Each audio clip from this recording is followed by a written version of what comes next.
Welcome to the new Super Sound Showcase sponsored by Culture Fix here on FM 93.5 The Burg and WMBG AM 740. Today is a big day for Super Sound Showcase because we are going up the ladder to the roof. We are going to have a very talented national act with us today, and her name is Janie Barnett.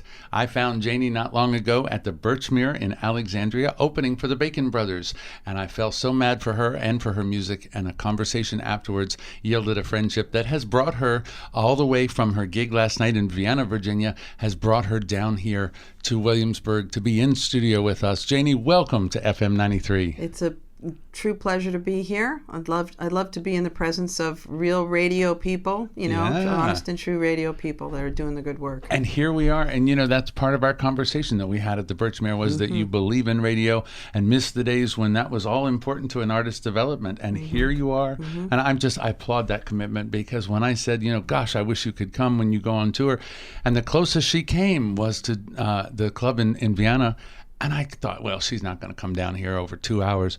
And here you are. I thank you. I can't even begin to thank you for that, because one of the things I've wanted to do with this program is really get out from a lot of the local and regional acts that I've been doing and really get into the national touring acts. And you're the first really big one that's come here, and I'm so excited. Well, thanks for calling me a big one. You are a big one. You are a major talent, lady. And I love your album. Tell us about the record that's out now. The record, You See This River, the record was a fair amount of time in the making, because I had taken some time off to do the mom thing and to just work in the studios in New York and be that kind of working musician. And the song started to come. In fact, the first song is the title song, and it came many years before I was ready to do the record. So there was a lot of being a responsible parent, being a working musician, some family issues, some health things that I wanted to attend to, and then it was that time. People often don't understand that musicians really are real people. Yeah. They have issues just like everybody else. Yeah. But, when I was a kid, I was 12 years old the first time I met Dolly Parton, and I got a little nervous, and I was a little shaky, and she goes, honey, we're all the same. We all bleed and we all pee. And I was like, oh, my. Wow. Yeah. Mary Travers once said to a friend of mine who was thinking about having a kid, and she looked at him, she said, David, just join the human race, okay? Just go ahead and join the human race. But, don't you find that your music, if you really didn't live the human experience, your music wouldn't be as vibrant There's and no deep. doubt. No doubt. Because, you have to live it before you can counsel people about it through music. Of course. It really is important. We're trying to be storytellers, and if we're really trying to do that good work, like my favorite writer, John Steinbeck, you have to do it honestly, and you have to. That means you have to live, and you have to engage with people and care about people and their stories. Have you ever had an experience? Because I always laugh that the audience, if they think for 1 second you're not authentic, they'll call you on it. Oh, for goodness And they will sake, just leave. They'll be like, nope, you're not real. Yeah. And in fact, know. I feel, and many of the artists that I'm close to, we feel, we've had those periods in our work lives where we're doing something and it just doesn't fly. And it's like, people go, oh, I don't know why you didn't get the big record deal for that project. It's like, right. I know why. Yeah. Wasn't me. Yeah, we always know. Yeah. It's amazing. And sometimes I know it's a bad thing sometimes to be your own worst critic, as we all are. But yet, that truth of my inner voice, that's how I can gauge what I'm doing and if I'm really on target or not. Absolutely. My big project now is I'm trying to work on that critic not talking to me while I'm working. Because, you could have held that note a little longer. What was that? Well, I'm like, stop it. I'm doing a show. You got to leave me alone. That's right. And of course, I do say that to my students I have too. It's like nobody really cares that you didn't hit that note perfectly. Exactly. They're in an experience with you, and it's not about your perfect notes. Good point. Yeah. And while we talk about your students, you are on the staff of Berklee School of Music. Excuse me. Yeah. Wow, that's a big one. Yeah. As a student, I only lasted 2 semesters at Berklee myself. But it's a different place now, and it's a really great opportunity to mentor up and coming artists and people like myself. Mostly, I get the singer songwriters who want to really learn the real music side of their work. And the real training.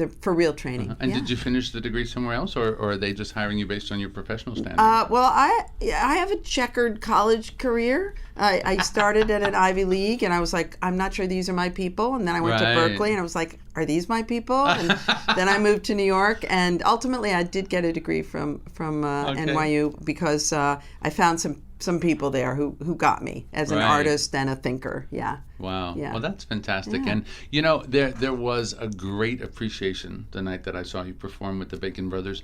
Great appreciation from that audience and from Kevin and Michael Bacon. Yeah, yeah. I mean, they were your big fans, and I love that they brought you out to sing. Yeah, it's always a lot of fun. I've known those guys in that band for my whole career in New York. Michael Bacon really gave me my first recording session in New York when I moved to New York. So I think of them as family, and they've been good to me as well. Yeah. Now tell me about your writing. What is it that you find yourself drawn to as a writer? You know, again, as I mentioned, you know, I think of myself, and those of us in roots music generally do, as storytellers, and we're trying to take you through the story, just like you might read a short story, but we get much less time to do it. Yeah. And we're trying to look at complex issues, you know, complex storytelling, and sometimes that complex storytelling has to do with, you know, the look of the waitress in the diner, and sometimes it has to do with, you know, immortality. So it's the very small focused story, or it's the larger notions. Just we're looking at what real people care about. Yeah. Wow. Yeah. That's great. And I would imagine that living in Brooklyn, how long have you been in Brooklyn? I've been in Brooklyn a long time. Yeah. Several decades. So I know from the 9 years I spent in Manhattan that the best people watching in the world quite often happens in New York. There is no doubt. And some of the worst moments, like when I was trying to get out of Brooklyn the other day to come down for the show, and there was construction everywhere, and everyone was on the street swearing at each other and cussing, that the Lyft driver couldn't get to me. It's like that was like, I'm gonna stay calm, and I'm gonna write something about this. You know, that poor Lyft driver who didn't know how to back down the street to get to me, and I felt bad for him. Wow. There's no experience like it. That's right. What did you find? You were in Vienna, Virginia, and that's your home stomping ground, because you're originally from Alexandria, right? Yes. And of course my gigging life when I was a kid was really coffee houses. You know, I wasn't really allowed to do the shows in the clubs underage. Jam and Java is absolutely wonderful venue run by people who really care. It's a family business. They're all musicians, I think, or a lot of them are.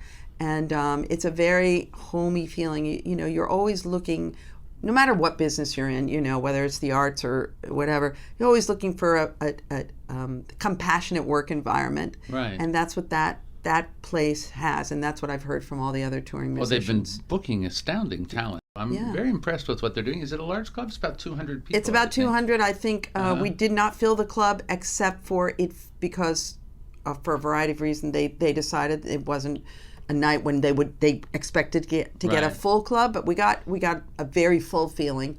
And and it's a listening room. They are right there engaged in listening. Well, it might have had something to do with that hurricane in Mexico. I don't know. I was going to say the World Series, but you know, maybe. Not in, you know, if it's not the Nats, then I don't think so. That's funny. All right, so tell us about the music that you've decided to bring today. So I have. It's always a tricky one. I'm going to do 2 songs from the record. One is a little bit topical. One is sort of about my personal journey as a mother trying to live a real life. And then in between there, I'm going to do a new one that's more of a love song. Oh, good. Yeah. Have you done the new song on the radio yet? I have not done it on the radio. I've done it on a couple clubs, but not on the radio. So I have a world premiere. Yeah, you do. Boy, I'm fancy today. I like that. I love when it's an exclusive.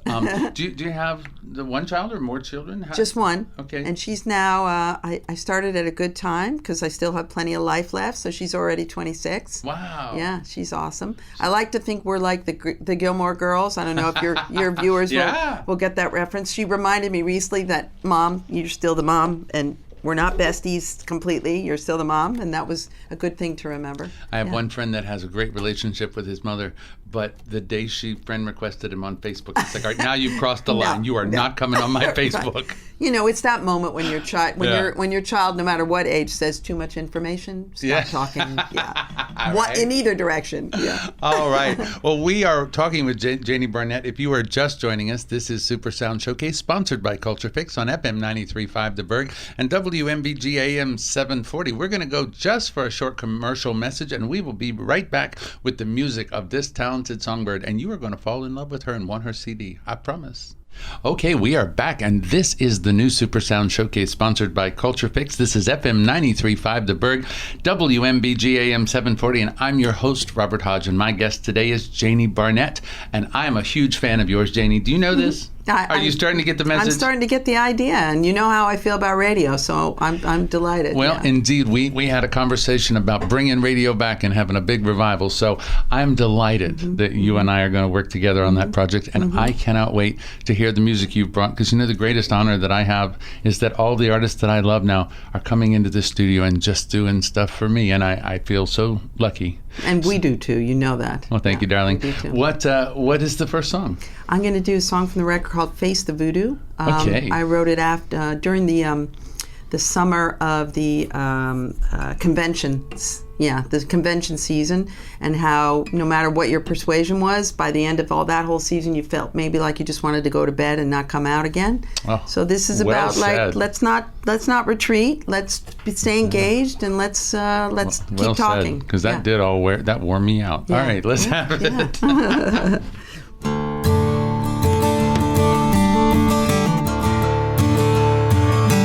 Last night's fun still in your hair. You don't really care, do you? What happens if the stuff in your head falls out of your ear, rolls under the bed? Sleeping with the TV roar, feet on the table, head on the floor. Bugs crawling in the flower pot, dawn crunching at your gut. Get up, get up, get up, ooh. There's a horn blowing smack down on the avenue. Get up, ooh. Time to face your voodoo.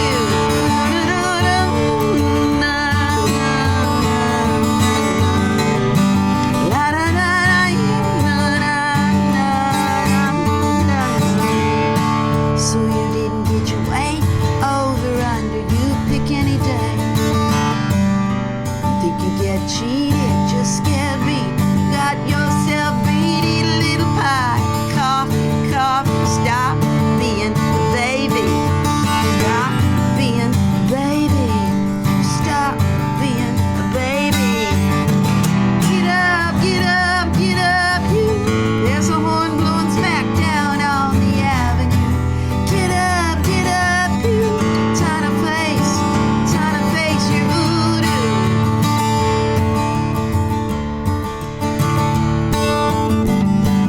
Call me whenever you think you got your head screwed on straight.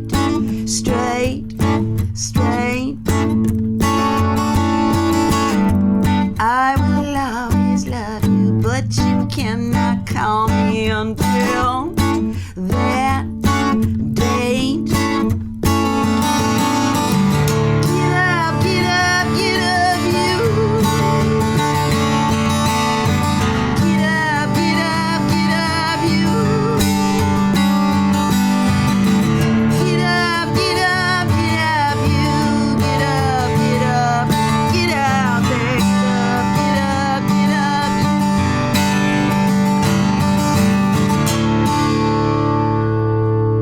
Have mercy, I like that. I might be ready to face the voodoo myself at that point. That was really inspiring. I like it. It really weaves the tapestry out of that lyric in a way that you've just drawn into your music. I think it's when you have a real story to tell in your song, you're going to have those ebb and flows, And also, I came up in Virginia going to the Folklife Festival and working at the Folklife Festival. In fact, my friend who came with me today, her mother was one of the primary creators of that Folklife Festival. And we saw musicians, John Hartford, the guys from Seldom Seen, all those people right in the beginning, and the Zydeco people, and they all had such stories to tell. And I used to love when Linda Ronstadt would sing with the Seldom Seen. She and Emmylou Harris, man, those were the days, weren't they? And in fact, who was the lady that sang with you on stage at the Bacon Brothers show? Yeah, Angela Reed. Yeah. Y'all were marvelous together, Yeah, and I told you that night that I heard a similarity between the duets that Emmylou and Linda did, and Dolly Parton, and all that trio stuff. It was that kind of folky sound that was coming across that night with the blend that you had. And in fact, you're working now with somebody who used to sing with Laura Nero. Yes, Diane Garisto, and she toured with Laura in her last years, and so Diane has brought those songs back to life, how you nice. know, in a full way. It's beautiful. I mean, talk about I had a songwriting. conversation about that after we talked about it. I had a conversation with Julie Budd, and her Bernstein, her manager, Yes. was actually the one that was instrumental in discovering Laura and That's producing right. those first albums. That's right. So Yeah. I let them know that there's a revival sort of coming along Yeah. down the road, and I thought, I really would like to get behind that too, because Laura's music was just breathtaking. Incredible. And when you see the fans who come to these shows for Laura's songs, I mean, people are crying. They're just like, Oh, I bet. they're so grateful Just to have it hear back. the music come, be live in the room. Yeah. Yeah. Patti LaBelle used to sit down at the piano occasionally when she'd feel the mood, and she'd sing I'll Never Hear the Bells. Oh, and we she do would- that in the show. Yeah, she would tear that song up, Yeah. and that was really when I started investigating Laura Nyro. So I hope, are you going to bring that show back down to I Virginia? sure I hope really so. would like to see I mean, it. it's a show that probably sort of belongs at Wolf Trap. I think Yeah, that I would think be so, the venue. too. Yeah, so we're going to Very nudge nice. Diane to get going on that. Yeah. Well, tell her she's already got built-in radio support. right. All right, what's the next song? Well, first I'm going to tune. Okay. I'm gonna sandwich in here a newer song, Okay. and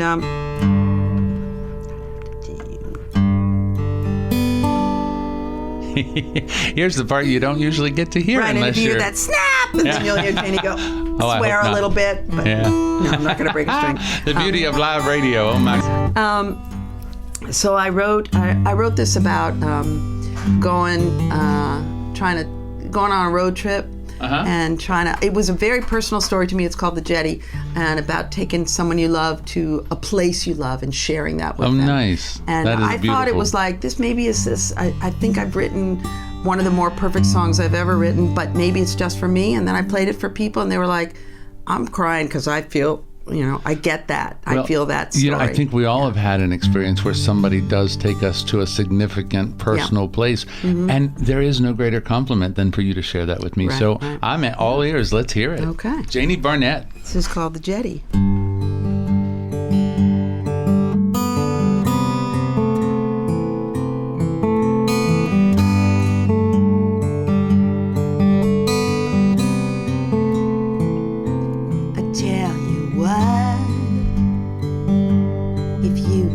Trust me, I know you do. I know you trust me. Come on, slide on in. I got the engine purring.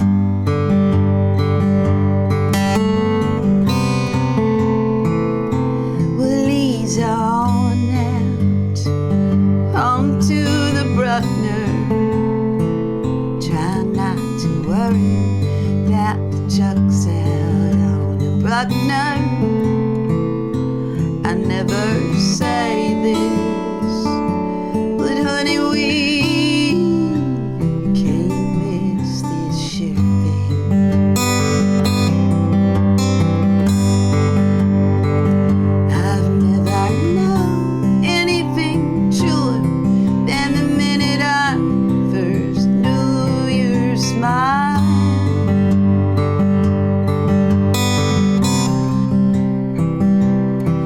There's a life that's made for wishing, and there's another made for doing. There's a mile high payout in your eyes if you just trust me.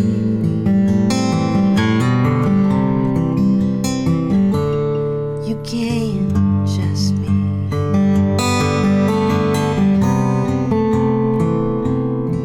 There's a joint right by the jetty. From the back stoop, watch the lines cast off the jetty. We'll sit and crack those shells and watch the hungry gulls hover.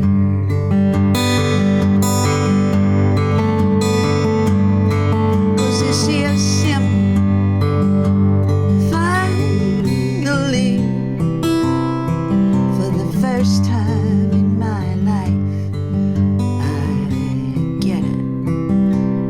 I cannot explain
honestly, I see that place.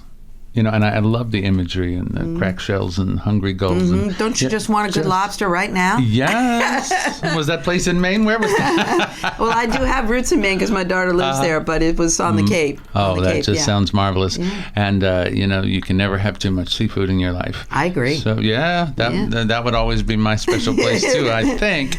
Oh, my gosh. And, you know, I'm always hesitant to say, well, gosh, we have one more song. I don't like it to end, but what a nice mini concert in the middle of the day. What else do you have for us? So I'm going to play, I thought I'd play the title track, You See This River. Yeah, I like this song. Yeah, and I did write it when I was kind of trying to figure out how to be the best mom I could be and still be my own, you know, have my own life going. And, you know, as any parent knows, it's not always easy, but, you know, you do what you have to do. And I can imagine the demands of trying to really build a singing career while you're raising a child. Yeah. That's got to be... But, you know, it's like what you mentioned earlier. You have to live life to have something to write about. Exactly. And I became a much better writer after I had my girl. I became a much better person and a much better songwriter after I had her. So wow, that's the answer right there. Well done. Yeah. All righty.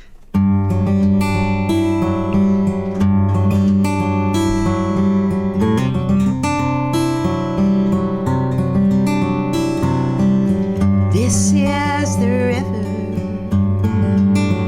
I'm floating down. You see, this river gives me now legs to stand up on. So if I fall through the falls, no one knows I'm out here. I can't hold my breath all night.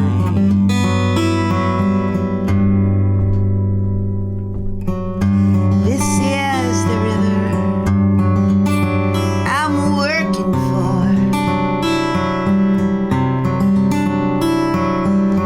Out in the open, exposed here for everyone to point at me from the shore.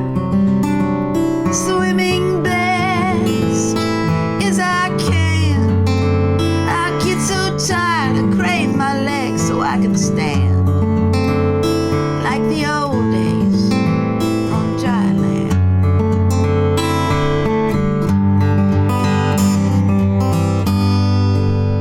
Maybe I'll paddle over there.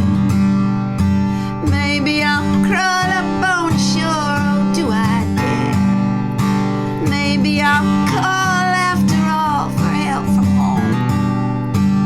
'Cause this ain't over, it ain't over, it ain't over. Life ain't over.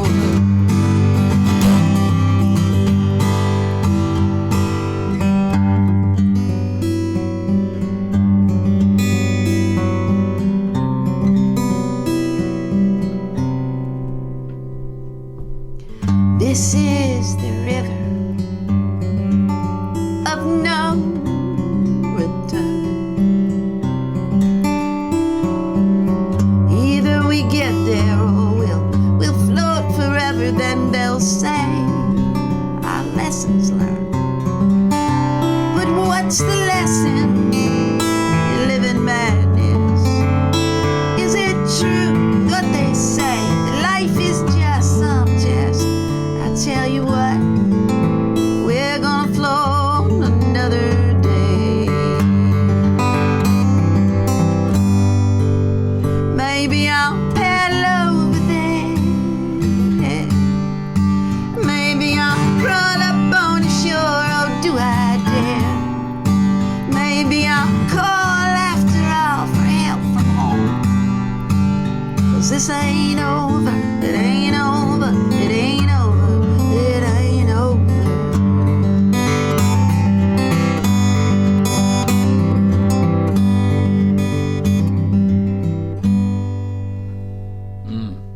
Beautiful. I know why that ended up as the title track. It's just a marvelous piece of music, Janie. Thank How you so long ago did you write that? Way before any of the other songs. My daughter's 26. I think I wrote it when she was about 6. Oh my gosh. That's a really old song that I rewrote a little in the last, Yeah. but right before we recorded. Okay. Yeah. So as far as that album goes, I want you to tell them how you would prefer them to go find it. Yes. You can either go to my website and order directly there. You can go to CD Baby. It's sold there and it's sold on Amazon. But I love it if people go to the website, find the email, and talk to me directly. Then we can have a relationship. Well, that's Yeah. awesome. Yeah. And I assume if they buy it off your website, you're actually sending it out. Maybe you could sign it for Yes, them. absolutely. All right. So Send you know it out what? I myself. predict that will one day be a great treasure. that if you get Janie's CD and you have her sign it personally to you, because she is a warm and talented artist. And, I couldn't be more grateful than I am grateful to have is you the here. word. Thank you, Robert. Thank you for all this good work you do on Yeah. independent radio. Well, thank you. And anytime you come through here, I hope you'll know that you're welcome here at you. FM 93.5 The Burg and AM 740 WMBG. Thank you to Culture Fix, to Steve, and to Jen, and to Shirley. We always appreciate your sponsorship. And to all of our listeners, we couldn't do this show if you weren't here every week listening to the artists that I bring to you. So thank you from the bottom of my heart. And Janie Barnett, I will see you again soon, my dear. You bet. And now back to the music that you love here on FM 93.5 The Burg.